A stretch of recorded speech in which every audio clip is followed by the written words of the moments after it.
kind of break down the position right now, Ryan.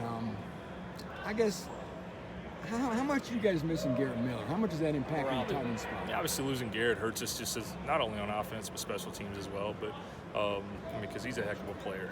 But you've got other guys that have stepped up. Obviously, in this past game, it was good to get all those guys in and kind of get a feel for what they're going to do when they're on the field. I mean, you saw guys like obviously Payne and Paul played game one, but then Drew Bibber got in there, Beekle got in there, Max and Charlie got in there. So they all got a little taste of it. So you got to see them operate a little bit, and Drew showed that he can go in there and do some things. Ben showed that he can go in there and hold up. So you've got two other guys that are starting to push a little bit for playing time, and so they're getting better.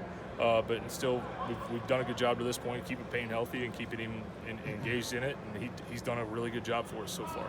So important is that backup position because, as you mentioned, you got to keep Payne healthy. Yeah. You got to protect him, but you also need him on the field Yeah.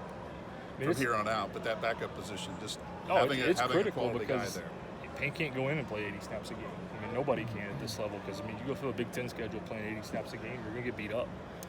So that guy's got to be able to go in and alleviate Payne a little bit. We've got to change personnel to where we're in some 10 and some 5-wide stuff to where we're taking them off the field and still able to have success on offense. But it's those types of situations to where you got to, in order to kind of know the game, it's certain situations of the game you want him in there. And other situations, hey, other guys may be able to go in and kind of play for a little bit. So, but it's important, and those guys are starting to show that they can do some things. Paul's getting a little bit better, and like I said, Drew did a good job, and Ben did a good job in the game to where we're comfortable putting them in, and they can hold up in a situation that we need them to. You think any one of the two true freshmen, Max Clare or Charlie Kenrich, would actually play and use a year of eligibility this season? That's hard to say right now. They're still getting better. I think Max got in. He played a little bit more than Charlie, and he did a good job.